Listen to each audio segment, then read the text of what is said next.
అందరికీ నమస్కారం అండి. తెలుగు భాషామృతం ఛానల్కు అందరికీ స్వాగతం. 5వ పాఠ్యాంశమైన జలియన్వాలా బాగ్ పాఠ్యాంశంలోని మొదటి భాగంలో పాఠ్యభాగ ఉద్దేశము, కవి పరిచయము, ప్రక్రియ, నేపథ్యము మరియు 1 నుండి 4 పద్యాలను వివరంగా చెప్పుకోవడం జరిగింది. ఎవరైనా చూడని వాళ్ళు ఉంటే డిస్క్రిప్షన్లో లింక్ ఇస్తాను. తప్పకుండా చూసి మీ అమూల్యమైన అభిప్రాయాలను కామెంట్ల రూపంలో తెలియజేయండి. మొదటిసారి మన ఛానల్ని చూస్తున్నటువంటి వారు తప్పకుండా లైక్ చేయండి, షేర్ చేయండి, సబ్స్క్రైబ్ చేసుకోండి. మరి పాఠ్యభాగంలోని 2వ భాగంలోకి వెళ్ళిపోదాం. ఇక్కడే ఉన్నటువంటి మొదటి భాగానికి సంబంధించినటువంటి ఆలోచించండి, చెప్పండిలో ప్రశ్నలు ఇవ్వడం జరిగింది. వాటిని ఒక్కసారి పరిశీలిద్దాం. మొదటి ప్రశ్న, జలియన్వాలా బాగ్లో భారతీయుల్ని పొట్టన పెట్టుకున్నది ఎవరు? జలియన్వాలా బాగ్లో చాలా మంది భారతీయులు సమావేశమయ్యారు. వీరు ఆయుధాలను ప్రయోగించడం కూడా తెలియని సామాన్యమైనటువంటి ప్రజలు. అప్పటి బ్రిటిష్ అధికారి డయ్యర్ ఒక పిశాచంలా జలియన్వాలా బాగ్లోకి ప్రవేశించి అమాయకులైన వేలాది మంది ప్రజలను తన సైనికుల చేత కాల్పించటం జరిగింది. 2వ ప్రశ్న, రౌలట్ చట్టం ఎందుకు రూపొందించారు? భారతీయ వీరులను ఎదుర్కోవడానికి ఆంగ్లేయులు ఎన్నో ఆలోచనలు చేశారు. దేశంలో వారిపైన వస్తున్న తిరుగుబాటును బ్రిటిష్ వారు గమనించారు. అందుకే భారతీయుల తిరుగుబాట్లను అణచివేయడానికి రౌలట్ చట్టాన్ని ప్రవేశపెట్టారు. ఆ చట్టాన్ని డయ్యర్ జలియన్వాలా బాగ్లో ప్రవేశపెట్టి ఎందరో భారతీయులను కాల్చి చంపాడు. 5వ పద్యం, ఇది పువ్వు గుర్తున్నటువంటి పద్యం కాబట్టి కంఠస్థ చేసుకొని ప్రతి పదార్థానికి కూడా నేర్చుకోవాలి. ప్రళయ పయోదముల్ గురియు భంగి పరంగి పిరంగి గుండ్ల గుండెలదర దేహ పంజరముడిల్లద జల్లడ రీతి మార్చినన్ సొలసీనిస్సురుస్సులని సృక్కడు చిక్కడు వైరి చేతికిన్ బలవదరి ప్రభంజనుడు భారత వీరుడు మాటలేటికిన్. ప్రతి పదానికి అర్థాలను ఒక్కసారి పరిశీలిద్దాం. భారత వీరుడు అంటే భారతదేశ వీరుడు. ప్రళయ పయోధములు కురియు భంగి, ప్రళయ అంటే ప్రళయకాలంలో, పయోధములు అంటే మేఘాలు, మేఘాలు కురియు భంగి కురిసేటటువంటి విధంగా, మేఘాలు వర్షించేటటువంటి విధంగా, పరంగులు అంటే ఆంగ్లేయుడి, పిరంగి గుండ్ల వారి యొక్క తుపాకీలోని పిరంగి గుండ్లకు గుండెలదర, గుండెలు ప్లస్ అదర, గుండెలు అదురుతుండగా, దేహ పంజరము డిల్లదా అస్థిపంజరంలా మారినటువంటి ఆ శరీరం కృషించిపోగా, జల్లెడ రీతి, జల్లెడ అంటే చిల్లులు పడినటువంటి జల్లెడలాగా మార్చినన్, తుపాకీ గుండ్ల వర్షంతో శరీరం జల్లెడలా మారిపోతున్నప్పటికీ, సొలసియున్ అప్పటికే అలసిపోయి, ఇస్సురుస్సురని నీరసంతో ఇసురుస్సురు అనుకుంటూ తూర్పులతో సృక్కడు అయినప్పటికీ బాధపడలేదట భారత వీరుడు. వైరి చేతికిన్ చిక్కడు, శత్రువు చేతికి కూడా దొరకలేదట. బలవదరి ప్రభంజనుడు, బలవత్ అంటే బలిష్టమైనటువంటి, అరి ప్రభంజనుడు, అరి అంటే శత్రువులకి ప్రభంజనుడు భయంకరమైనటువంటి వాడై, మాటలేటికిన్, మాటలు ప్లస్ ఏటికిన్, ఇన్ని మాటలెందుకు? ఇక ఒకసారి భావాన్ని చూద్దాం. ప్రళయకాలంలో గర్జించి వర్షించే మేఘాల్లా ఆంగ్లేయుడు భారతీయ సమూహంపై తుపాకీ గుండ్ల వాన కురిపిస్తున్నాడు. శ్వేతజాతి వాడి పిరంగి గుండ్ల శబ్దాలకు అక్కడి వారి గుండెలదరిపోతున్నాయి. తుపాకీ కాల్పులకు కొన్ని దేహాలు నేలకొరిగాయి. ఇంతటి ఘోర యుద్ధంలో కూడా భారతీయుడు ఎక్కడా అలసిపోలేదు. శత్రువుల చేతికి చిక్కినా దాసోహమనలేదు. శత్రువుపై భారతవీరుడు విజృంభించాడు. అట్టి భారతవీరుని పరాక్రమం గురించి ఏమని చెప్పగలం? 6వ పద్యం, ఆహాయంబున కంగళార్పడు రణ వ్యాపార పారాయణుండై హరియక్షమురీతి వైరి గజ కుంభానీకముల్ చీల్చి సందేహం బంధక ఆత్మరక్తములికించెన్ భారతీ సైనికుండాః ఆంగ్ల కిరీట రక్షణ సముద్యద్భక్తి సంయుక్తుడై. అర్థాలను చూద్దాం. ఆహా అంటూ మెచ్చుకుంటున్నటువంటి సంబోధన. భారతీ సైనికుండు అంటే మన భారతీయ సైనికుడు. ఆహారంబునకు అంగలార్పడు. ఆహారం అంటే అన్నం. అన్నం కోసం అంగలార్పడు అంటే బాధపడడు. ఎవరిని దేహి అని అన్నం పెట్టు అని అడుక్కోడు. రణ వ్యాపార పారాయణుండై. రణము అంటే యుద్ధం. యుద్ధం అనేటటువంటి వ్యాపారం. వ్యాపారం అంటే పనిలో పారాయణుండు ప్లస్ ఐ నిమగ్నుడైనటువంటి వాడై హర్యక్షము. హరి ప్లస్ అక్షము హర్యక్షము యనాదేశ సంధి. ఇది హర్యక్షము అంటే సింహము. రీతి అంటే సింహంలాగా. వైరి సింహానికి శత్రువులైనటువంటి వారెవరు అంటే గజకుంభానీకముల్. సింహానికి శత్రువు ఏనుగు. గజము అంటే ఏనుగు. ఏనుగు యొక్క కుంభానీకముల్ కుంభస్థలాలను చీల్చినట్లుగా సందేహం అందక. సందేహంబు ప్లస్ అందక ఇది ఉత్వసంధి. ఏ అనుమానం అనేది లేకుండా ఆత్మరక్తము అంటే తన యొక్క రక్తాన్ని అంటే తన ప్రాణాన్ని సైతం ఒలికించన్ అర్పించాడు. ఆంగ్ల కిరీట రక్షణ ఆంగ్లేయుల యొక్క ప్రభుత్వాన్ని రక్షించటం కోసం. సమధ్యద్భక్తి సంయుక్తుడై. సమా ప్లస్ ఉద్యత్ అంటే చాలా ఎక్కువ భక్తి సంయుక్తుడై భక్తి కలిగినటువంటి వాడై. ఇక్కడ భారతీయ సైనికులను సింహాలతో పోల్చారు. వారి యొక్క శత్రువులను ఏనుగులతో పోలుస్తూ భారతీయుడు ఎప్పుడూ కూడా వెనుతిరిగి చూడలేదు. యుద్ధరంగంలో తన ప్రాణాలను సైతం అర్పించి ఆంగ్లేయుల పట్ల భక్తిని చాటుకున్నాడు అని వివరిస్తున్నారు. ఒక్కసారి భావం చూద్దాం. ఆహా, భారతీయ సైనికుడు ఆంగ్ల కిరీట రక్షణకై భక్తి శ్రద్ధలతో సాగాడు. ఎప్పుడూ ఆహారం కోసం దేహి అని ప్రార్థించలేదు. యుద్ధావేశంతో శత్రువులనే ఏనుగుల కుంభస్థలాలను సింహంలా చీల్చి పోరాటం సాగించాడు. శక్తివంచన లేకుండా యుద్ధంలో తన రక్తాన్ని చిందించాడు. 7వ పద్యం.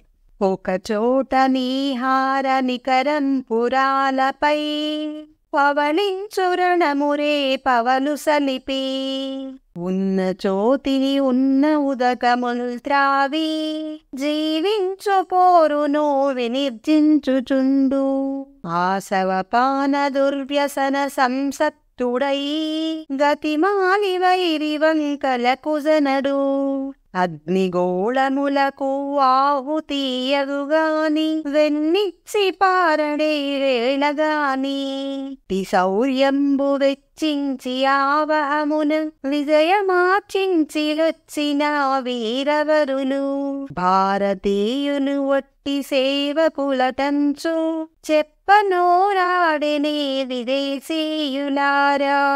ఈ పదాలకు అర్థాలను గమనిద్దాం. విదేశీయులారా, విదేశీయులారా, భారతీయులు, భారత ప్రజలు ఒట్టి సేవకులు, కేవలం మాకు సేవకులు అటంచున్ అని చెప్పనోరాడని. చెప్పటానికి నోరు ప్లస్ ఆడెనే. మీకు నోరెలా వస్తుంది? ఇది ఉత్వసంధి. నోరాడెనే. ఒకచోట రణము సలిపి. ఒక్కోసారి భారతీయ సైనికుడు యుద్ధం చేసి నీహార నికరంపు మంచు కప్పినటువంటి రాళ్లపైన రేపవలు పవళించి రాత్రింబవళ్ళు పడుకొని ఉన్నచో తిని, ఉన్నది దొరికినది తిని, ఉన్న ఉదకముల్ త్రావి దొరికిన నీటినే తాగి జీవించున్ జీవిస్తాడు.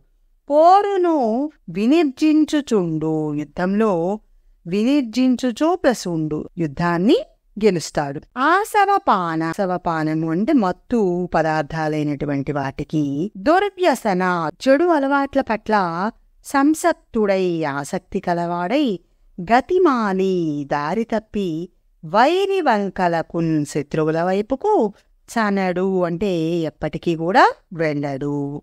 అగ్నిగోళములకున్ అగ్నిగోళాలకు ఆహుతగున్ కాని ఆహుతైనా అవుతాడేమో కాని ఏ వేళ కాని ఏ సమయంలోనైనా వెన్నిచ్చి వెన్ను చూపి అంటే పిరికివాడి వలె పారడు పారిపోడు. అట్టి శౌర్యంబు అటువంటి పరాక్రమం వెచ్చించి చూపించి ఆవహమున ఆవహము అంటే యుద్ధం యుద్ధంలో విజయాన్ని ఆర్జించి వచ్చిన సంపాదించి వచ్చినటువంటి వీరవరులు వీరులైనటువంటి వారు భారతీయులు. విదేశీయులారా, భారతీయులు కేవలం మా సేవకులు అని చెప్పడానికి మీకు నోరెలా వస్తుంది? యుద్ధ సమయంలో ఒక్కొక్కసారి రాత్రింబవళ్ళు మంచురాళ్లపై నిద్రిస్తాడు. ఉంటే ఆహారం తీసుకుంటాడు, లేకుంటే నీళ్లు తాగి జీవిస్తాడు. మత్తు పానీయాల కోసం గతిమాలి శత్రువుల వైపుకు వెళ్ళడు. అవసరమైతే అగ్నిగోళాలకు ఆహుతైనా అవుతాడేమో కాని యుద్ధంలో వెనుతిరిగి పారిపోడు. అలాంటి పరాక్రమం కలిగిన యుద్ధంలో విజయాన్ని సాధించి వచ్చిన వీరులు భారతీయులు. 8వ పద్యం. ఈ యగమూరక విడువది విపరీతము దారుణంబు ఏదో ఒకనాడు చండీల దూరి మహాప్రళయంబులీల రాజేయును భారతీయునెడ చేసిన పాప ఫలంబు మీకు కాజేయుధనంబు ఒట్టి గ్రసించిన రీతి గ్రహింపుడెంతయున్.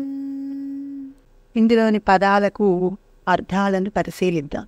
ఈ అఘము, ఈ ప్లస్ అఘము, ఈ పాపము ఊరికే విడువదు, మిమ్మల్ని విడిచిపెట్టదు. ఈ విపరీతము దారుణంబును, ఈ విపరీతమైనటువంటి చేష్టలు, దుర్మార్గమైనటువంటి ప్రవర్తన ఏదో ఒకనాడు, ఏదో ప్లస్ ఒకనాడు, ఏదో ఒకరోజు చండి ఇలుదూరి, చండి అంటే చండిక అపరకాళిక ఇంట్లోకి ప్రవేశించి మహాప్రళయంబు లీల గొప్ప ప్రళయంలాగా రాజేయును నాశనం చేస్తుంది. భారతీయునెడ, భారతీయుని ప్లస్ ఎడ భారతీయుల పట్ల చేసిన పాప ఫలము, మీరు చేసినటువంటి పాపాల ఫలితము మీకు అంటే ఆంగ్లేయుడైనటువంటి మీ అందరికీ వడ్డీ గ్రసించిన, అంటే వడ్డీ అంటే వడ్డీతో సహా, గ్రసి ప్లస్ ఇంచిన రాబట్టే, రీతి అంటే విధంగా, ధనంబు కాజేయు ఎంతయున్ మీ సంపదను కాజేయు అంటే నశింపచేస్తుంది, ఎంతయున్ ఇప్పటికైనా గ్రహింపుడు ఇప్పటికైనా మీరు తెలుసుకోండి అంటున్నారు. బాగుంది. ఈ పాపం ఊరికే పోదు. ఇంతమంది భారతీయుల్ని పొట్టన పెట్టుకోవడం చాలా దారుణం. దోచుకున్న ధనాన్ని వడ్డీతో సహా మింగినట్లు భారతీయుల పట్ల మీరు చేసిన పాప ఫలితం అనుభవించక తప్పదు. ఏదో ఒకనాడు చండి భారతీయుని ఇంట చేరి మహాప్రళయాన్ని సృష్టిస్తుంది. ఈ విషయాలను మీరు బాగా గుర్తుంచుకోండి. 9వ పద్యం.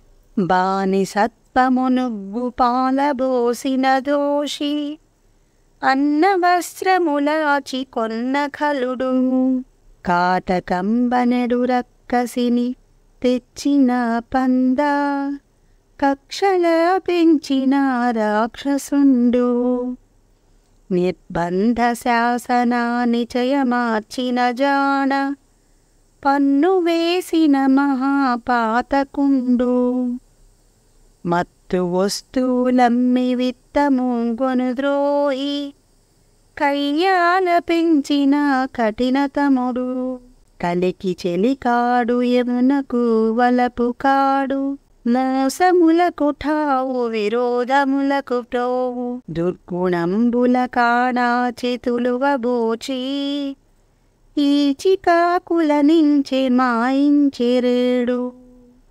కఠినమైనటువంటి పదాలకు అర్థాలను ఒక్కసారి పరిశీలిద్దాం. బానిసత్వమున్ అంటే భారతీయులకు ఈ బానిసతనాన్ని ఉగ్గుపాలను పోసిన దోషి, ఉగ్గుపాలతో పోసి నేర్పినటువంటి దోషము కలిగినటువంటి వాడు.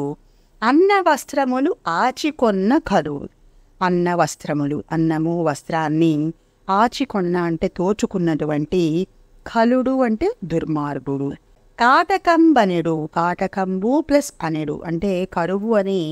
రక్కసిని తెచ్చిన పంద, రాక్షసిని తీసుకొచ్చినటువంటి పిరికి పంద. కక్షలను పెంచిన రాక్షసుడు, పగలను, కక్ష అంటే పగను పెంచి పోషించినటువంటి రాక్షసుడు. నిర్బంధ శాసన నిచయము, నిర్బంధ అంటే బలవంతపు, శాసన నిచయము, శాసనము అంటే చట్టాల యొక్క సమూహాన్ని తెచ్చి ఆర్చిన జాన, మన తిరుగుబాటును అణిచివేసినటువంటి నేర్పరితనం కలవాడు ఆంగ్లేయుడు. పన్ను వేసిన మహాపాతకుండు, భరించలేని కత్తలేని పన్నులు విధించినటువంటి మహాపాతకుండు, గొప్ప పాపాత్ముడు.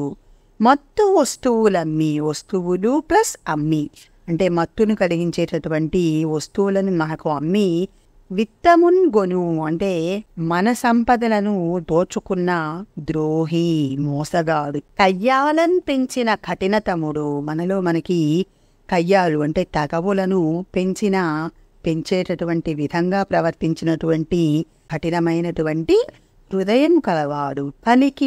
కలిపురుషుడికి చెలికాడు, ఆంగ్లేయుడు అనేటటువంటి వాడు ప్రాణమిత్రుడట. యమునకు వలపు కాడు, ప్రాణాలు హరించే యముడికి కూడా ఇష్టమైనటువంటి వాడు ఆంగ్లేయుడు. మోసములకు ఠావు, ఠావు అంటే స్థానం, మోసము కుట్రలు కుతంత్రాలకు ఇతను స్థానం. విరోధులకు విరోధాలను కలిగించేటటువంటి వాడు. దుర్గుణంబుల కాణాచి పుట్టినిల్లు, అన్ని రకాలైనటువంటి చెడ్డ లక్షణాలకు చెడ్డ గుణాలకు నివాస స్థానమైనటువంటి వాడు. తులువబూచి, ఈ ఆంగ్లేయ తొంటరి భయపెట్టేటటువంటి భూతం వంటి వాడు. ఈ చికాకుల నుంచే మాయించరేడు, ఇటువంటి మనలో మనకి కలతలను సృష్టించి మాయించే మోసం చేసినటువంటి వాడే ఈ ఆంగ్లేయ ప్రభువు. విభావం, భారతీయులకు బానిసత్వాన్ని ఉగ్గుపాలతో పోసినటువంటి పాపాత్ముడు ఆంగ్లేయుడు. అన్న వస్త్రాలను దోచుకున్న దుర్మార్గుడు, కరువనే రాక్షసిని తెచ్చిన పిరికివాడు, భారతీయుల మధ్య కక్షలను పెంచి పోషించిన రాక్షసుడు, బలవంతంగా భారతీయుణ్ణి అణిచివేసే శాసనాలు తెచ్చిన నేర్పరి, భరించలేని పన్నులను వేసిన మహాపాపాత్ముడు, విదేశీ మత్తు వస్తువులను అమ్మి మన సంపదనంతా దోచుకున్న ద్రోహి, భారతీయుల మధ్య తగవులను పెంచిన కఠిన హృదయుడు, చెడును ప్రేరేపించే కలిపురుషుడికి వీడు స్నేహితుడు, ప్రాణాలను హరించే యమునకు ఇష్టమైన వాడు. ఈ ఆంగ్లేయుడు మోసాలకు స్థానం, విరోధాలకు నిలయం, చెడు గుణాలకు మూల కేంద్రం, కుటిలమైన బుద్ధి కలవాడు, భారతీయులను భయపెట్టు భూతం వంటివాడు. ఇలాంటి కలతలను సృష్టించి భారతీయుల్ని మోసం చేసినవాడు ఆంగ్లేయుడు. ఆలోచించండి చెప్పండిలో ఇచ్చినటువంటి ప్రశ్నలను ఒక్కసారి పరిశీలిద్దాం. మొదటి ప్రశ్న, బ్రిటిష్ వాళ్ళు భారతీయుల్ని ఏ విధంగా భావించారు? బ్రిటిష్ వాళ్ళు మనల్ని కేవలం సేవకులుగా మాత్రమే భావించారు. రెండవ ప్రశ్న, భారత వీరుడి పరాక్రమం ఎటువంటిది? భారత వీరుడి పరాక్రమం అసమానమైనది. భారతీయ సమూహంపై ఎన్నో పిరంగులు ఎక్కుపెట్టి ఎంతోమంది ప్రాణాలు ఆంగ్లేయులు బలి తీసుకున్నారు. అయినా భారత వీరుడు తన ఆత్మవిశ్వాసం వదులుకోలేదు, ఎక్కడా అలసిపోలేదు. శత్రువుల చేతికి చిక్కినా వారికి దాసోహమనలేదు. ఇలా భారత వీరుడి పరాక్రమం నిరుపమానమైనది. 10వ పద్యం, కవటాకులను పోలగల పసిబాలురా, ఎండలో నడిపి హింసించినారు,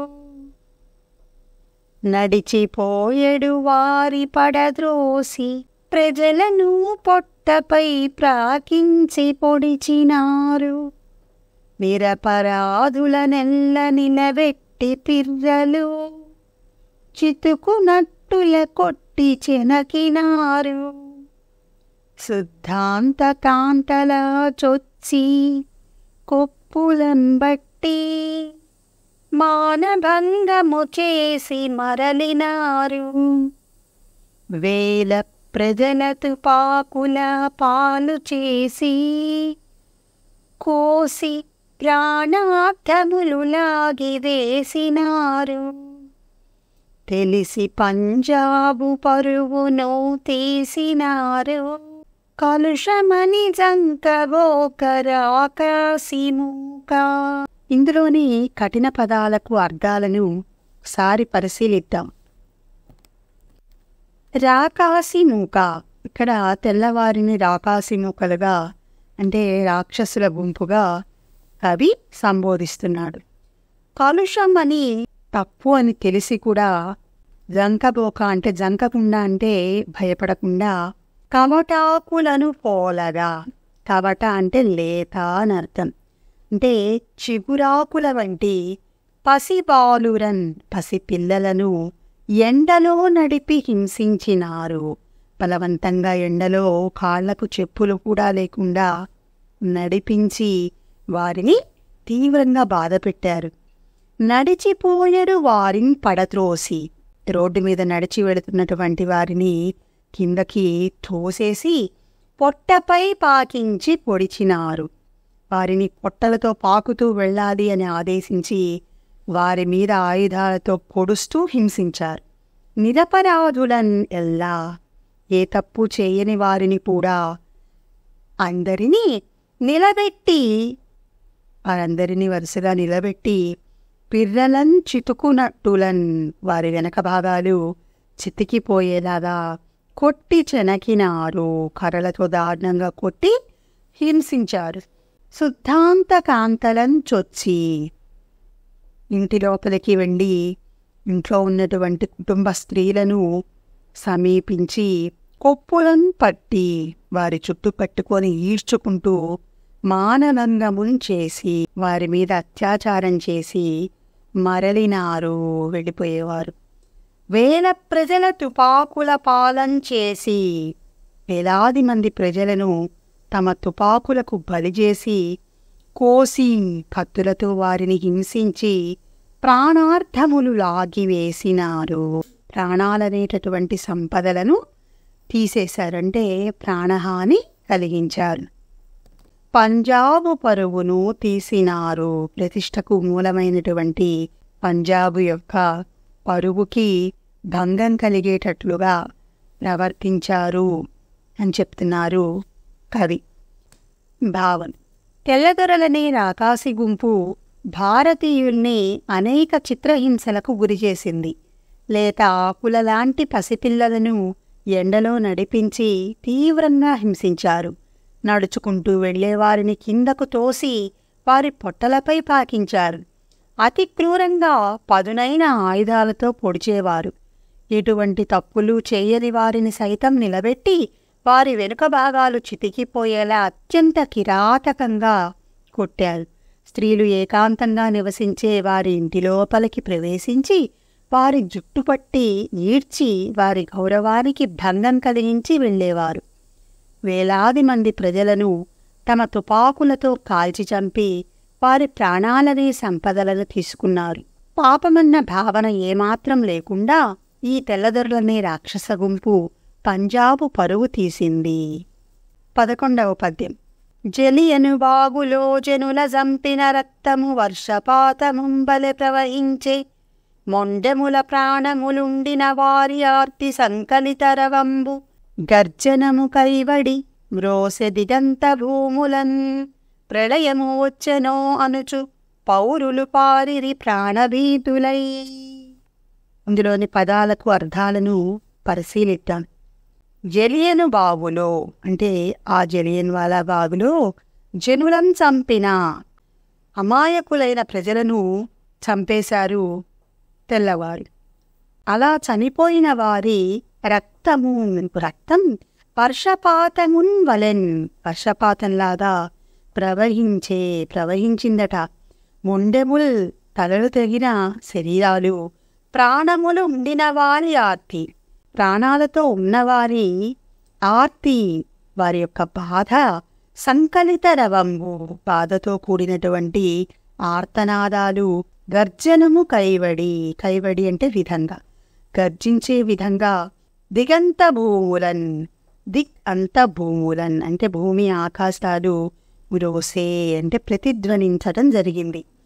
ప్రళయము వచ్చెనో అనుచు ప్రళయకాలం వచ్చిందేమో అనుకుంటూ ప్రాణభీతులై ప్రాణభయంతో కూడినటువంటి వారై పౌరులు సామాన్య ప్రజలందరూ కూడా పారిరి అక్కడి నుంచి పారిపోయారు అని చెప్తున్నారు కవి.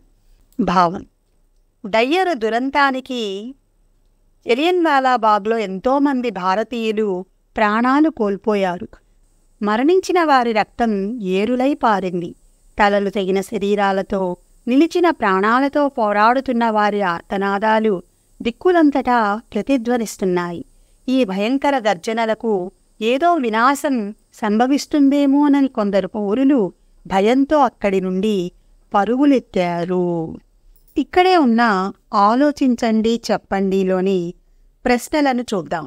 మొదటి ప్రశ్న: తెల్లదొరలు భారతీయుల్ని ఏ విధంగా చిత్రహింసలకు గురిచేశారు? తెల్లదొరలు భారతీయులను ఎన్నో రకాలుగా చిత్రహింసలు పెట్టారు.